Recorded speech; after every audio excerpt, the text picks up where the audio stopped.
Bismillahirrahmanirrahim. Assalamu alaikum class. I welcome you to English grade 8 video lessons. This is your instructor Zia Hamid. I hope that you are doing well.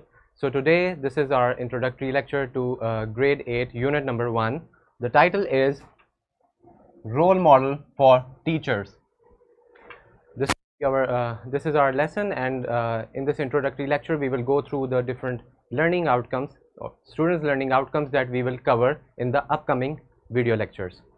So as you know that this is about the theme of role models, male or female. The sub theme that we are dealing with is Rasul Akram Hazrat Muhammad Sallallahu Alaihi Wasallam Khatamun Nabeen as the teacher and educationist. So this is the theme. I hope that you have thoroughly read the lesson. Let's get started with reading our overview. Let's have a quick overview of the lesson that we learned. So in this unit, students will learn about that Hazrat Muhammad, peace be upon him, Sallallahu Alaihi Wasallam, is revered not only as the final prophet in Islam, but also as an exemplary teacher whose life and teachings have profoundly influenced millions of people across the world. His pedagogical methods, characterized by compassion, patience, and wisdom, offer timeless lessons in effective teaching and leadership. So this is all about education and considering our Rasulullah Sallallahu Alaihi Wasallam as the best educationist and the best teacher and a role model. So this was the overview that we read. Now let's get started with our first SLO. This will be our lecture number 1A. The topic is countable and uncountable noun. Let's begin by reading our students learning outcome. In this lecture we will understand the difference between singular and plural countable and uncountable nouns. For example, the scissors are on the table versus there is a pair of scissors on the table. The news is not good. Some examples are also given in our students learning outcome. Here we will try to understand that how we can identify or how we can make singular and plural countable and uncountable nouns. Now moving on next, this will be our lecture number 1B. In this one, the topic will be about pronouns. The students learning outcome we will cover is ensure that pronouns are used in the proper case, like subjective, objective, and possessive. So we will see that how we can use pronouns in these different situations or scenarios in these 3 different cases. So this lecture will be all about that. Now moving on to our lecture number 2A, the topic is articles. You are already familiar with articles and how to use them. We have already studied it thoroughly in our previous grade. So the SLO that we will cover is apply the rules and correct usage of articles through reading, speech, and writing. So we will see that how we can use articles both in our written and oral communication. We will see the different types of articles, the rules, definitions, and when to use articles and when not to use articles. So this lecture will be very interesting for you. Moving on, we have lecture 2B on the topic of synonyms and antonyms. So in this one, you will consult a thesaurus to find out about synonym or antonym of any given word. So let's begin formally reading our students learning outcome. It says use thesaurus and dictionary to locate synonym or antonyms and their uses in sentences.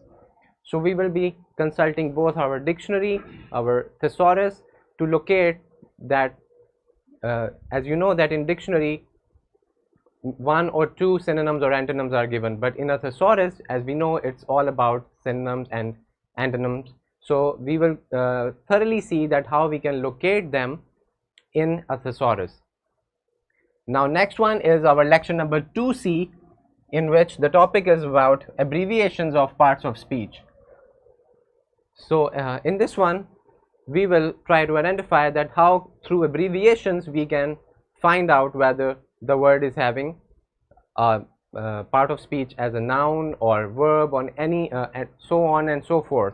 So in this SLO we will identify the part of speech of a word through the abbreviations used. So as you know that in dictionaries and thesauruses, with every word there is a short form abbreviation of parts of speech. We will be able to identify what part of speech that the word belongs to. So this lecture will be also about consulting a dictionary or a thesaurus.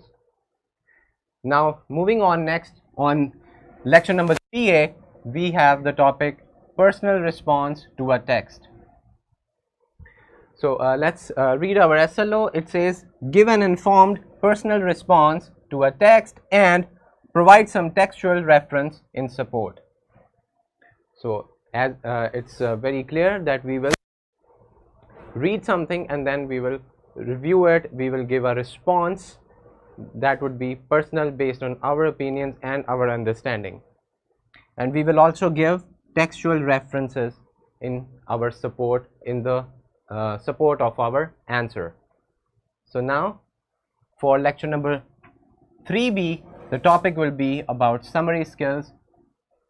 This is our SLO. It says, use summary skills to, number 1, extract salient points and develop a mind map to summarize a variety of informational text. Number 2 is transfer the written text to a table, diagram, flowchart or work plan. So we will be covering these 2 points in our students learning outcome. First, we will see that how we can extract salient, important, crucial points from anything that we read and develop a mind map to summarize a variety of information. So this is all about summary writing. Then we will talk about how we can transfer that written text into a table or any other form, that those forms are mentioned here. Next, we have our lecture number 4A. It's about the topic ask and answer questions. Our SLO is give an informed personal response to a text and provide some textual reference in support. So in this one we will also see that how we can answer questions and also ask it and then answer it in a very effective way. So now for our 4B, we have the SLO of summary writing. It says use summary skills to, number 1, extract salient points and develop a mind map to summarize a variety of informational text. Number 2, transfer the written text to a table, diagram, flowchart or work plan. So these these are the lessons that we will cover. The SLOs we will be covering in our future next lectures. Thank you so much. See you on lecture number 1. This is your instructor Zia Hamid signing off. Allah Hafiz.